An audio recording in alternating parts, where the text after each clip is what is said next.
श्रीमद् रामायणम। क्या मोह पुराने धनुष से। बालपन में तो न जाने ऐसे खेल खेल में कितने धनुष तोड़ दिए हमने। तब तो ना किसी ने धनुषों से ऐसा मोह किया और न ही ऐसा क्रोध। हे महाप्रभु रुकिए।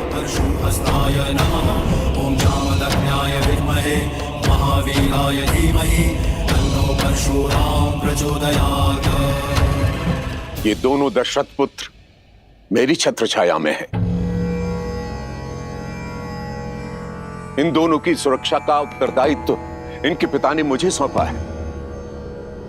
प्रभु ये देन है, कुछ हो गया तो मैं महाराज दशरथ को क्या उत्तर दूंगा।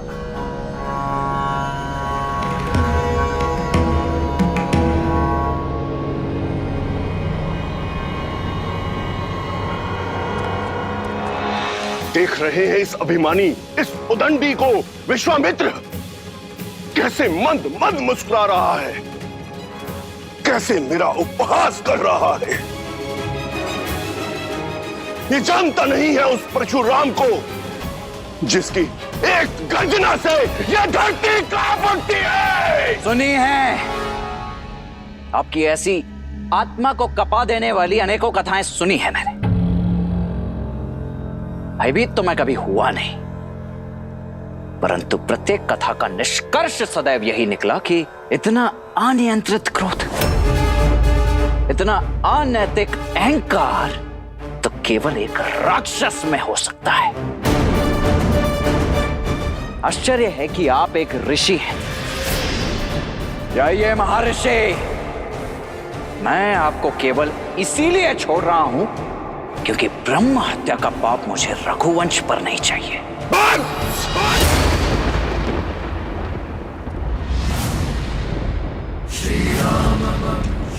विश्वामित्र, इसने मेरा अनादर करने का साहस कैसे किया? सम्मान परिस्थिति और स्थान देखकर किया जाता है महोदय, और आप मेरे ज्येष्ठ भ्राता के शुभ विवाह के अवसर पर अशुभ समाचार बनकर आए हैं। फिर आप चाहे आप ब्रह्मा हो, महादेव हो या स्वयं विष्णु के अवतार ही क्यों ना हो,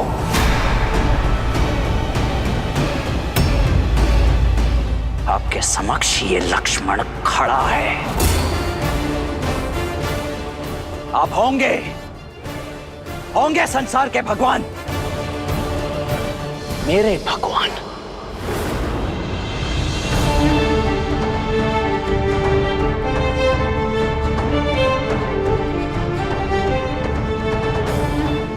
मेरे भैया प्रभु श्री राम ही हैं।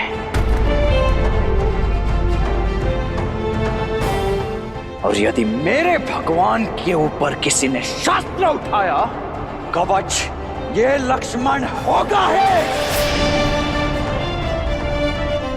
यदि किसी ने भी श्री राम की ओर एक भी अशुभ पग बढ़ाया तो या तो उसके पग मेरे बाण रोकेंगे या मैं स्वयं उसके बाणों की आहुति चढ़ जाऊंगा।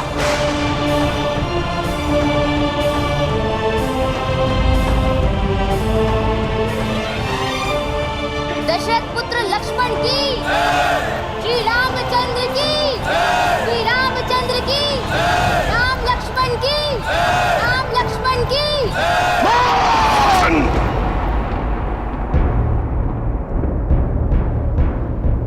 इसके पिता से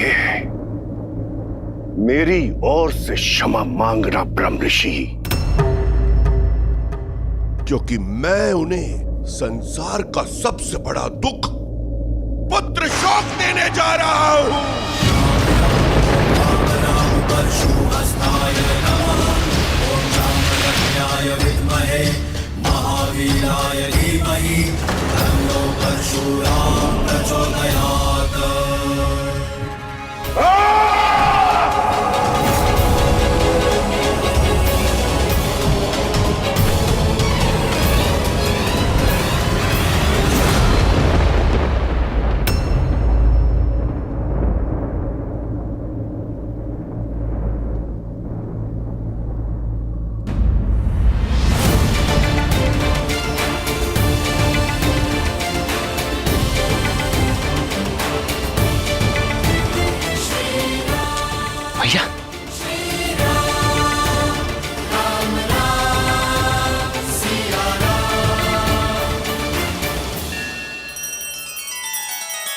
श्री रामचंद्र कृपालु भजु मन हरण भव भय दारुणम नव कंज लोचन कंज मुख कर कंज पद कंजारुणम सिया राम सिया राम सिया राम सिया राम। आदर्श और मर्यादा की है ये कथा महापावनम काट मद श्री से मिला दे श्रीमद रामायणम श्रीमद रामायणम सिया राम सिया राम सिया राम सिया राम।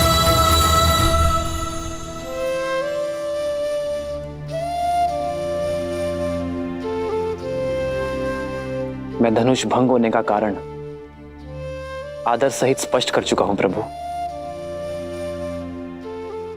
और विनय पूर्वक अपनी भाई की अज्ञानता के लिए क्षमा चाहता हूं। दया कीजिए प्रभु। जब मृत्यु सामने आई तो क्षमा याचना करने लगे। कदाचित तुम्हें स्मरण नहीं है राम कि परशुराम की झोली में क्षमा नहीं है।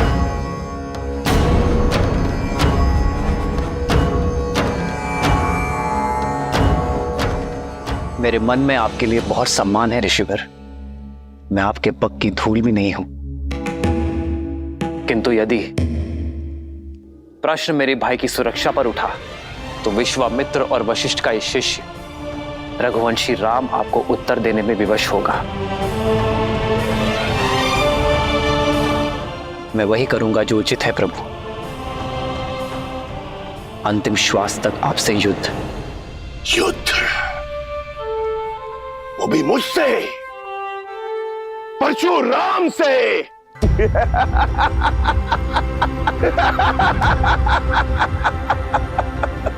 जिसने कार्तिवीर्य अर्जुन की 998 भुजाएं काटकर उसके सर को धड़ से अलग कर दिया, उस परशुराम से, जिसे बिना तोड़े धनुष पर प्रत्यंचा चढ़ाना नहीं आता, वो इस परशुराम के समक्ष शस्त्र उठाएगा।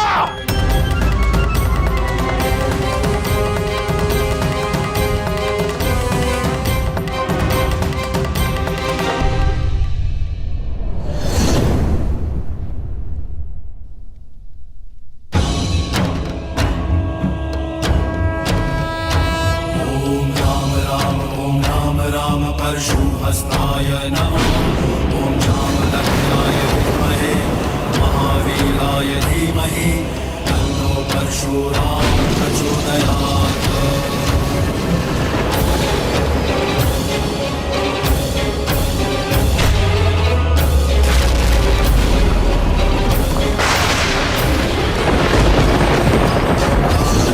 परशुहस्ताय नमः। ओम जामदग्नाय विद्महे महावीराय धीमहि तन्नो परशुराम प्रचोदयात्।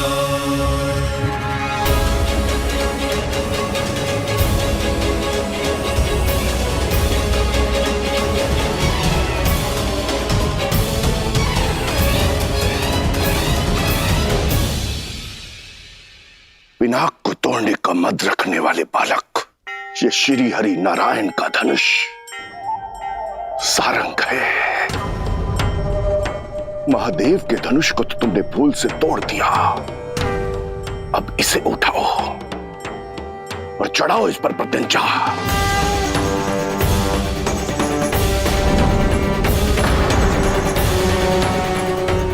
अभिमानी बालक, दिखाओ अपने बल को, कितना बल है तुम में। अरे प्रत्यंचा चढ़ाना तो दूर, तुम इसके भार को सह भी नहीं पाओगे।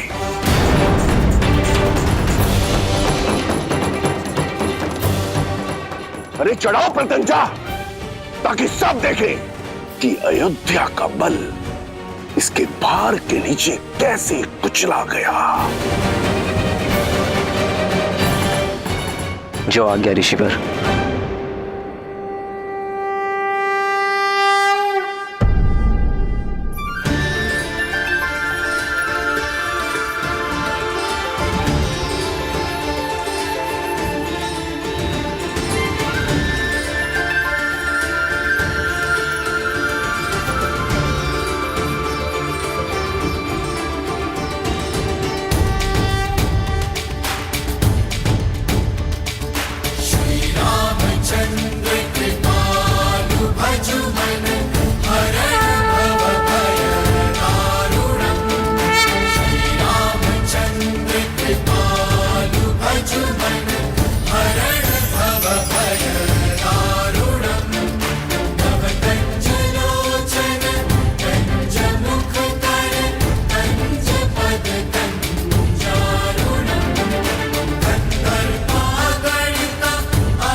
जय जय अविनाशी सब घटवासी व्यापक परमानंदा जय जय अविनाशी सब घटवासी व्यापक परमानंदा अभिमत बोधितम चरित पुनीतम मायालयित कुटुंबा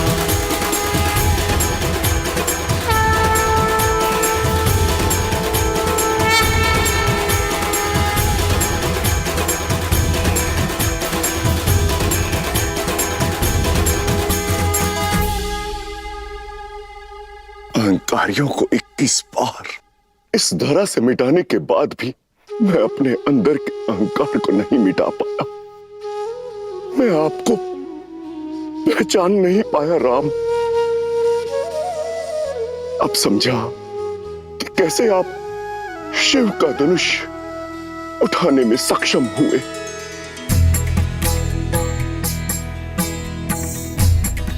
श्री रामचंद्र की जय।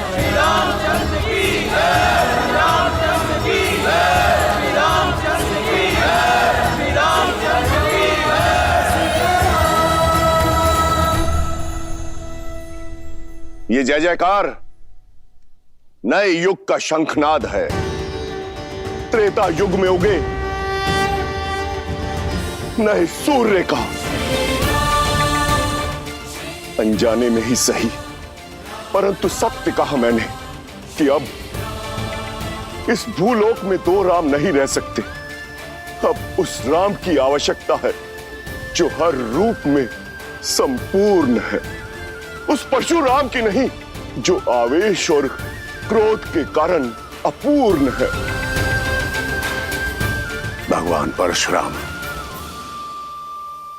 वसंत के आने से ग्रीष्म का महत्व तो कम नहीं हो जाता, वैसे ही राम के आने से परशुराम का महत्व तो घट नहीं जाता।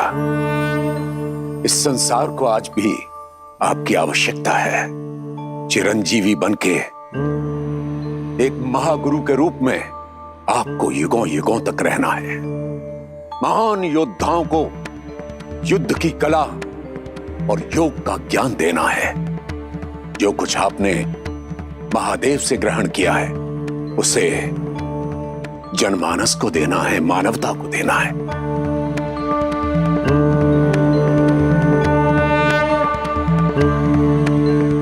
अब इस बाण का क्या करूं ऋषिवर जो इस धनुष पे चढ़ाया है? मैं जानता हूं राम कि धनुष पर चढ़ाया बाण लौटाया नहीं जा सकता। अब इसे लक्ष्य देने की आवश्यकता है। तो बताइए ऋषिवर, क्या लक्ष्य भेदू इस बाण से? आप तो चिरंजीवी हैं, तो ये बाण या तो आपके तप की शक्ति को काटेगा या मन से विचरण करने की शक्ति को। पूरे आर्यावर्त और दक्षिणात्य में महारथियों को ज्ञान देने और हिमालय से दूर दक्षिण तक अनेक आश्रम स्थापित करने में मन की गति का सहयोग होगा। इसलिए इस पर कृपा कीजिए और उस तपोबल पर प्रहार कीजिए जिसके कारण मुझ में अहंकार आ गया था।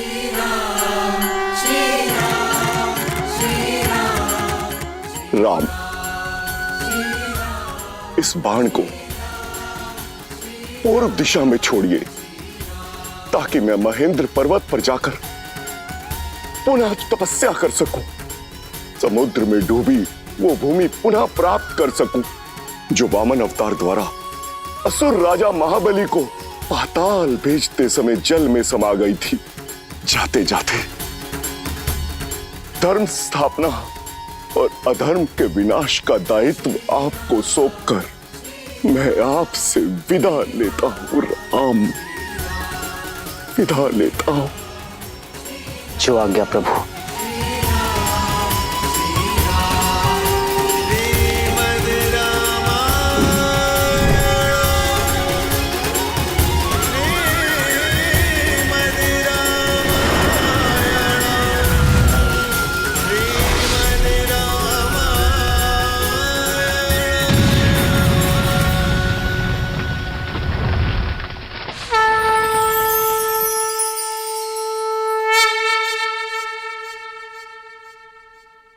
मिथिलेश जनक, महादेव का धनुष भी साध लिया गया और भगवान परशुराम का आशीष भी मिल गया।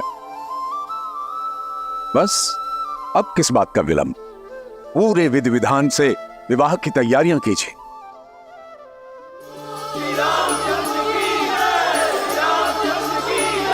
जनकपुत्री सीता की, जनकपुत्री सीता की, जनकपुत्री सीता की।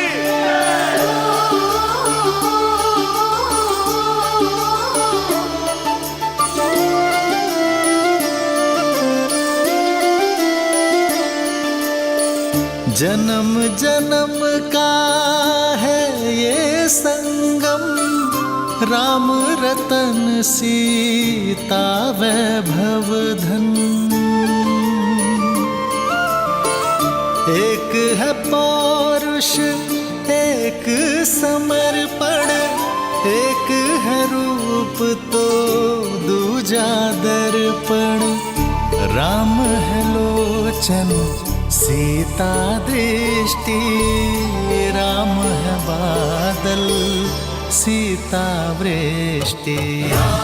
सिया राम सिया राम सिया राम, राम सिया राम सिया राम, राम सिया राम सिया राम सिया राम, राम सिया राम सिया राम।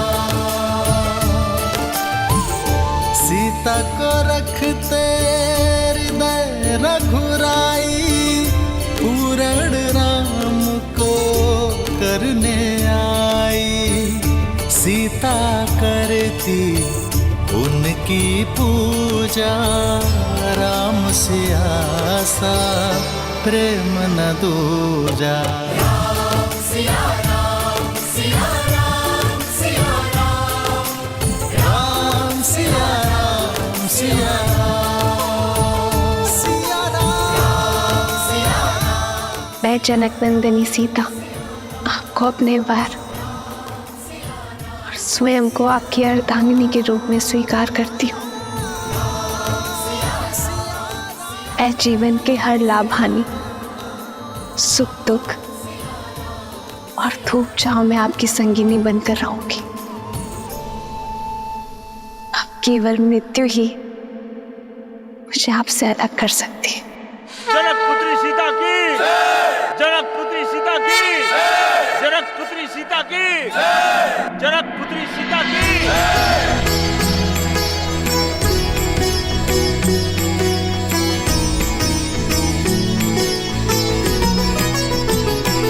हो सोहती सिए राम के जोरी, छवि सिंगारू मनहूँ एक ठोरी। सखी कहाही प्रभु पद गहु सीता, करती न चरण परस अति भीता। आपने मुझे अपना अर्धांग चुना है, अर्थात हम दोनों एक दूसरे को पूर्ण करेंगे। आज से मैं आप हूं और आप मैं, ना कोई छोटा ना कोई बड़ा, ना स्वामी ना सेवक। हर स्थान हर मान में हम दोनों समान होंगे।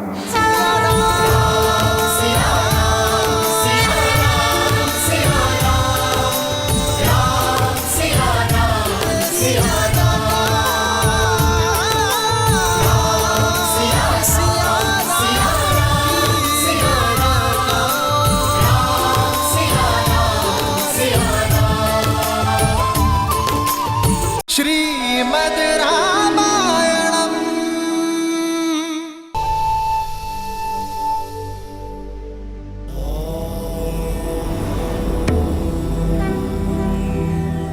देवी के मुख को देखकर प्रतीत होता है कि मन में कोई शंका है। शंका नहीं, उत्सुकता है महादेव। परशुराम तो स्वयं नारायण के अवतार थे, तो फिर वो श्री राम को पहचान कैसे नहीं पाए और उन्होंने क्रोध क्यों किया? और एक ही समय में विष्णु के 2 अवतार संभव हैं?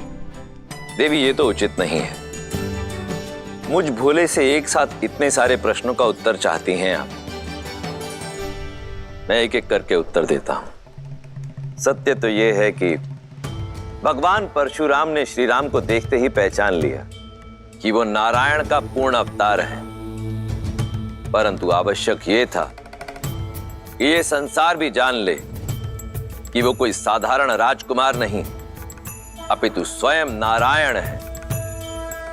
यही कारण है कि भगवान परशुराम ने श्री राम के समक्ष विष्णु के धनुष सारंग पर प्रत्यंचा चढ़ाने की चुनौती रखी। ऐसा उन्होंने इसलिए किया ताकि ये संसार श्री राम के बल और उनकी श्रेष्ठता को स्वीकार कर सके।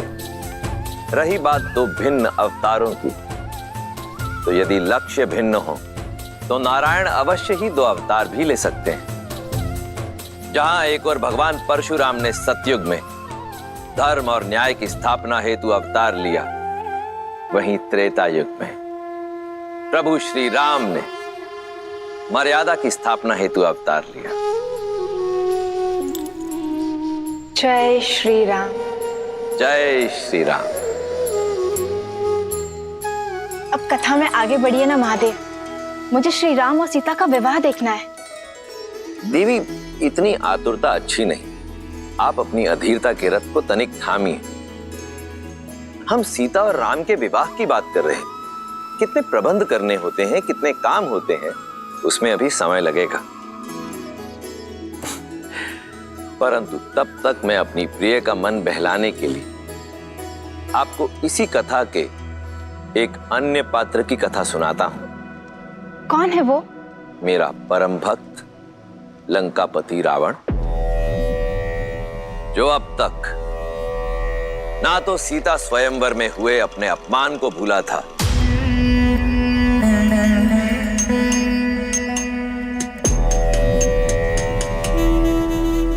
और ना ही भूला था देवी सीता के अप्रतिम सौंदर्य को।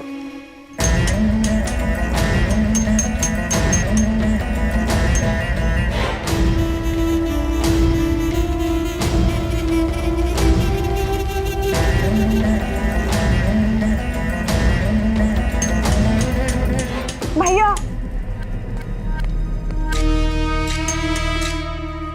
भैया वो विद्युत जीवा।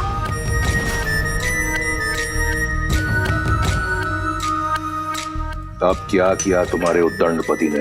भैया वो कल रात लौट आया।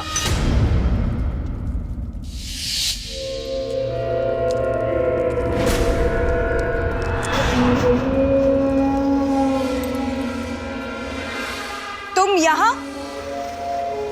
यहाँ क्या कर रहे हो विद्युत जीवा? क्या एक पति को अपनी पत्नी, एक पिता को अपने पुत्र के पास होने का कोई अधिकार नहीं है?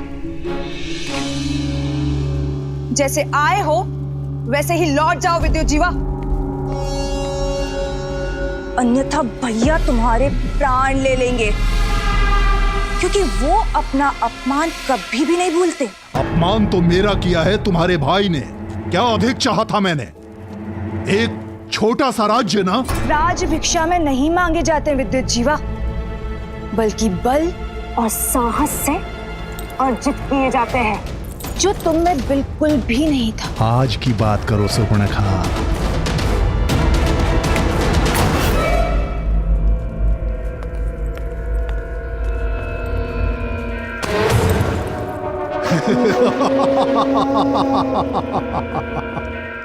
अब मैं वो दुर्बल विद्युत जीवा नहीं रहा। अब मेरे पास माया युद्ध का छल भी है और दैत्य काल के का बल भी।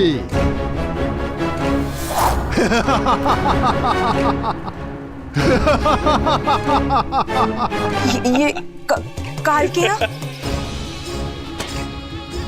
हाँ, काल के अस्त्र। मैं रावण से डरकर भागा नहीं था शूर्पणखा। मैं तो सज्ज हो रहा था उसका सामना करने के लिए। धरा से नीचे गहराई में पाताल और रसातल के मध्य एक नगर है, आसमानगढ़। मायावी नगर है वो, जो रक्षित है नीवट कवच दानवों द्वारा, जो माया युद्ध में प्रबल हैं। और अकेला नहीं हूं मैं, रावण के भय से छुपे आसमानगढ़ में मेरे संबंधी दैत्य काल के भी मेरे साथ हैं। कुछ नहीं कर पाएंगे तुम्हारे ये काल के, क्योंकि स्वयं काल मेरे महाशक्तिशाली भाई का दास है। महाशक्तिशाली? अरे तो कहाँ है सीता, कहाँ है शिव धनुष? हाँ, उसकी शक्ति का प्रदर्शन पूरे संसार ने मिथिला में देखा था। अब समय मेरा है, लंका अब मेरी होगी, रावण का अंत होगा। मूर्ख हो तुम, देव असुर यक्ष गंधर्व, कोई भी मेरे भाई को मार नहीं सकता। मार नहीं सकता तो बंदी बना लूंगा, पर रक्तपात से क्या लाभ? अरे जाओ जाओ, जाकर समझाओ अपने भाई को, सिंहासन त्याग कर मुझे सौंप दे, अन्यथा मेरे पास दूसरे मार्ग भी हैं। भैया, मैं आपका अहित होते हुए नहीं देख सकती, मैं आपका घात होते हुए नहीं देख सकती, इसलिए आपको सावधान करने चली आई। क्षमा कर दीजिए विद्युत जीवा को, मूर्ख है वो, पर मेरा पति है। भैया, आपका ये मौन मुझे भयभीत कर रहा है भैया। अरे बड़बोला है वो। बड़बोला? पहली बार सही बोला। सत्य है, मैं लंका के सिंहासन योग्य नहीं। बुलाओ उसे, कहो कि रावण सिंहासन त्याग कर वनवास जाना चाहता है।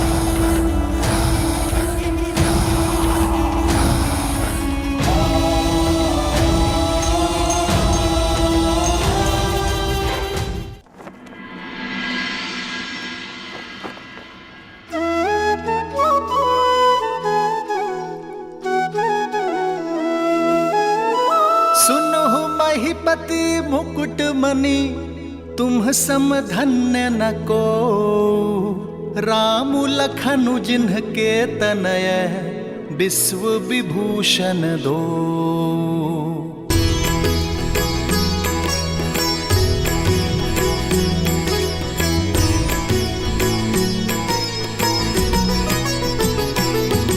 हो पूछन जोगु न तनय तुम्हारे, पुरुष सिंधति हूँ पुर उजियारे।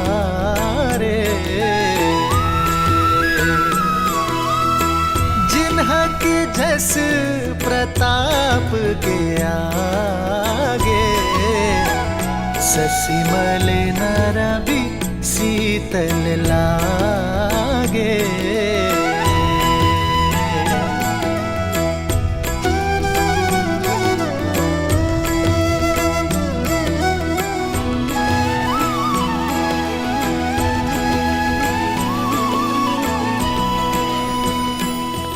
अयोध्या राज की जय हो। महाराज, मिथिला से आपके लिए संदेश है।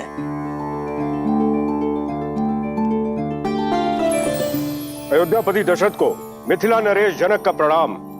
आपको पूर्व में मेरी पुत्री के स्वयंवर के विषय में सूचित किया गया था, पर आपने आने में असमर्थता दिखाई, क्योंकि आपके पुत्र ब्रह्म ऋषि विश्वामित्र के साथ थे। महादेव की कृपा और मां गौरी के आशीर्वाद से ब्रह्म ऋषि विश्वामित्र आपके पुत्र राम और लक्ष्मण को स्वतः स्वयंवर में ले आए, और जब संसार का कोई शूरवीर शिव धनुष की प्रत्यंचा न चढ़ा पाया, तो ब्रह्म ऋषि के आदेश से आपके सुपुत्र श्री राम ने चुनौती पूरी कर दिखाई।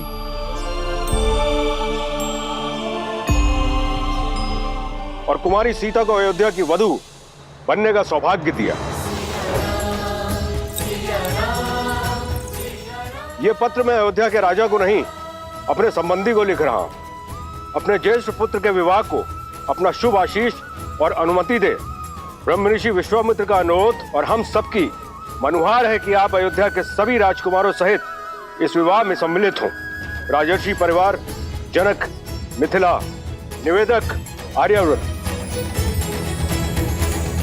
दशरथ नंदन की, दशरथ नंदन की, दशरथ नंदन की।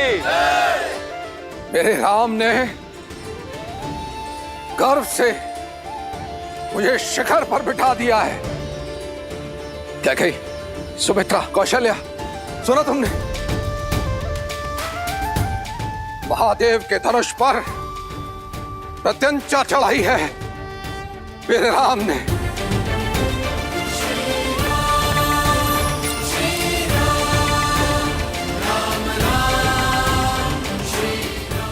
हमारे राम ने ये कार्य यदि कोई कर सकता था तो केवल हमारा राम।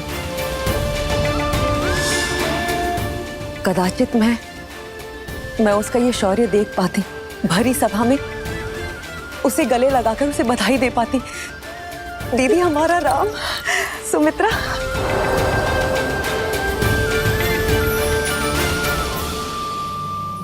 तो ऋषि जवाली, क्या कहती है अयोध्या की नीति? क्या एक पुत्र के विवाह के लिए राजा अपने राज्य को छोड़कर जा सकता है या नहीं? अति शीघ्र महाराज, परंतु उससे पहले एक शिष्टमंडल नव संबंधियों के साथ उपहार समेत भेज देना चाहिए। तो उस शिष्टमंडल को तुरंत प्रस्थान करना चाहिए। जी। ब्राह्मणों और पुरोहितों के दल को मिथिला की ओर प्रस्थान करने के लिए कहें। राजा जनक को सूचित किया जाए कि समस्त अयोध्या अपने राम के विवाह की साक्षी बनने के लिए मिथिला आ रही है। समय व्यर्थ ना करें ऋषि जवाली, मेरे राम का विवाह है, विलंब ना हो। जैसी आपकी आज्ञा। महामंत्री सुमंत्र, अयोध्या के सभी रथों को सज्ज कीजिए और उन्हें उपहारों से लाद दीजिए। जो आज्ञा महाराज। देवी कौशल्या, नव विवाहितों के स्वागत के लिए अयोध्या को एक नव वधु की तरह सज्जित कर दीजिए। देवी सुमित्रा, भरत और शत्रुघ्न को संदेश भेजा जाए कि वो शीघ्र अतिशीघ्र मिथिला पहुंचे। कैकेयी, उत्सव की घड़ी आ गई है, सभी प्रबंधों को देखो, कोई कमी नहीं रहनी चाहिए। मैं गुरुदेव वशिष्ठ से मिलकर आता हूं। ये विवाह उन्हीं के आशीर्वाद से होगा। जी महाराज, मेरे राम का विवाह है, मेरे राम का।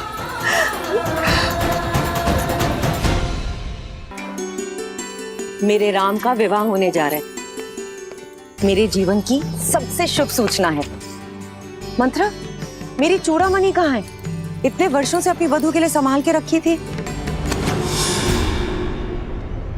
विवाह तो राम का है कैकेयी, किंतु तुम ऐसे प्रसन्न हो रही हो जैसे कि भरत की वधु घर आ रही है।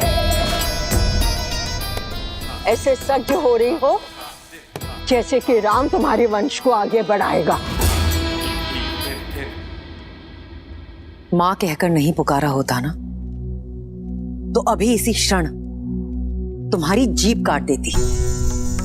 वो जीभ जो सदैव शुभ अवसर पर विष उगलती है।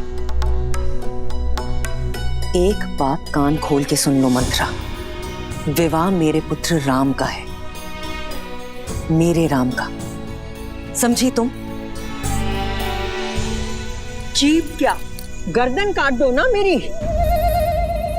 सत्य तो नहीं बदलेगा, और तुम जब ठोकर खाओगी ना तब समझोगी। जब राम को जन्म देने वाली मां कौशल्या स्वयं इस विवाह में नहीं जा रही, तो रीतियों की बेड़ियों को तोड़कर महाराज दशरथ तुम्हें वहां कैसे ले जा सकते हैं? रीति तो स्त्रियों के युद्ध में जाने की भी नहीं है रघुवंश में। फिर भी वे मुझे लेकर गए ना, क्योंकि वे मुझसे प्रेम करते हैं। उनकी सबसे प्रिय पत्नी हूं मैं, राम की सबसे प्रिय मां। और फिर अगर वहां जाऊंगी तो भरत से भी भेंट कर लूंगी। अब तो मुझे बातों में मत उलझाओ। शीघ्र मेरी चूड़ामणि ढूंढो। मैं आज एक बार फिर से महाराज को चौंका देना चाहती हूँ। आपने सही कहा था गुरुवर। श्राप के भय से मैं अपनी ही संतान के भविष्य के आड़े आ रहा था। देखिए ना, मेरा राम संसार की सर्वश्रेष्ठ कन्या का वर चुना गया है।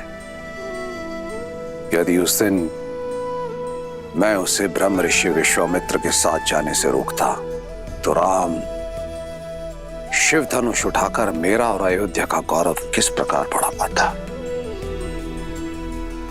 बहुत बहुत धन्यवाद ऋषिवर।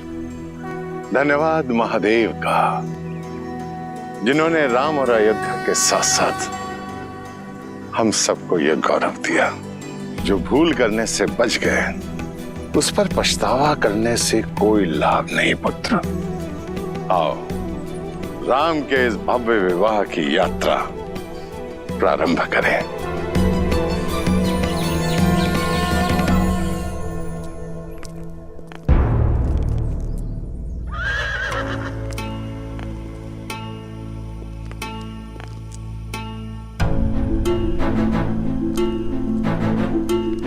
महाराज, इतना विलंब क्यों कर रहे हैं? शीघ्र चलिए, जनक वहां हमारी प्रतीक्षा में है। हम दोनों साथ मिलकर अपने राम के भव्य विवाह को देखेंगे। आज देखिए कैसे अश्वपति की पुत्री महाराज दशरथ के रथ को वायु के वेग से लेकर जाती है। शीघ्र आइए। कैकेयी, ये समय ठिठोली का नहीं है। मुझे विलंब हो रहा है, नीचे आओ।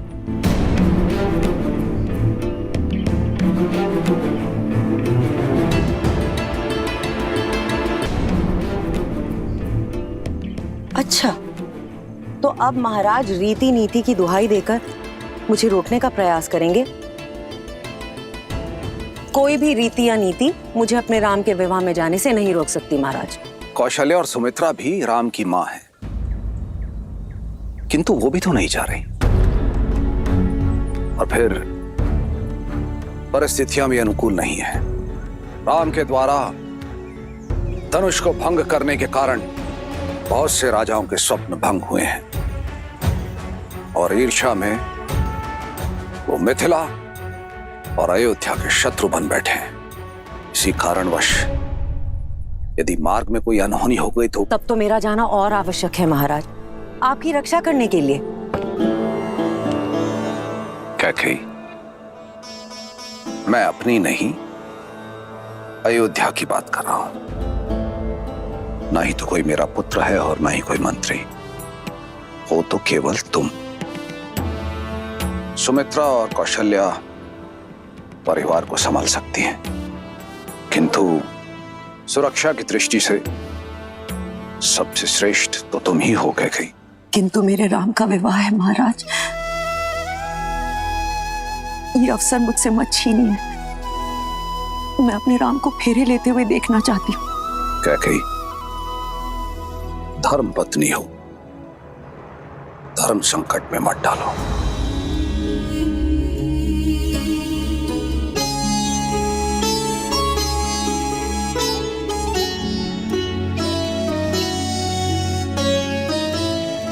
किंतु मैं तुम्हें इस प्रकार भावुक भी नहीं देख सकता। यदि तुम्हारी इच्छा इतनी प्रबल है तो तुम मिथिला जाओ। मैं यहां रुककर अयोध्या की सुरक्षा देखता हूं। महाराज, इतनी स्वार्थी भी नहीं है आपकी कैकेयी। जानती हूं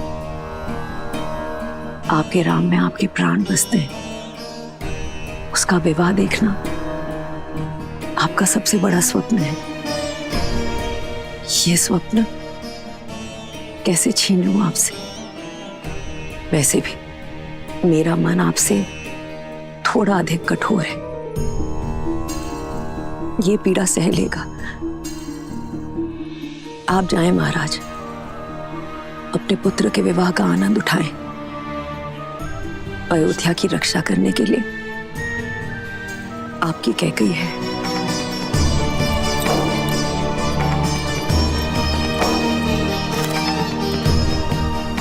और महाराज, मुझे तो वैसे भी यहाँ रहकर राम और वधू सीता के स्वागत के प्रबंध करने हैं।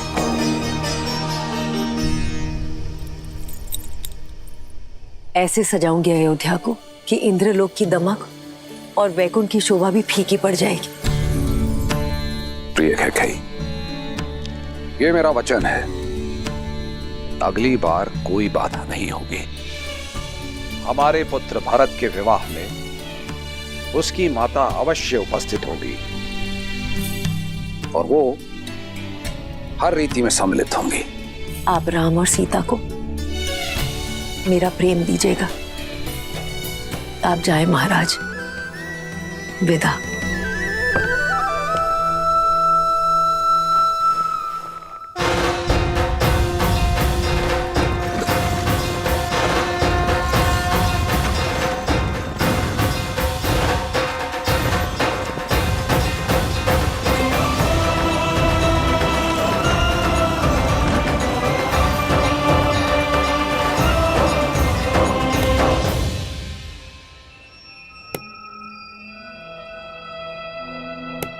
लग गई ठोकर? अब तो समझ लो, तुम ही हो जो राम नाम की रट लगाए फिरती हो।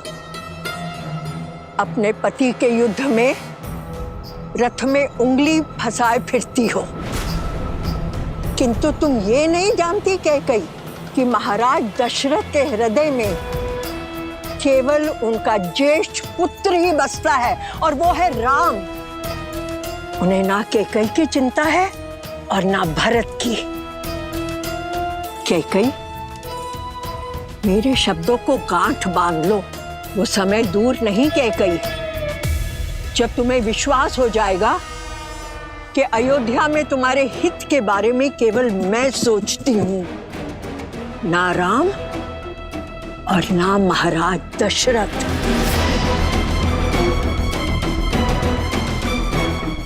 तुम्हें मौन रहने का आदेश दिया था ना, तो मौन रहो। सभी कार्यकारियों को सभा में आने का आदेश दिया जाए। स्वागत के प्रबंध निश्चित करने हैं। अयोध्या का भविष्य मेरा राम लौट कर आ रहा है।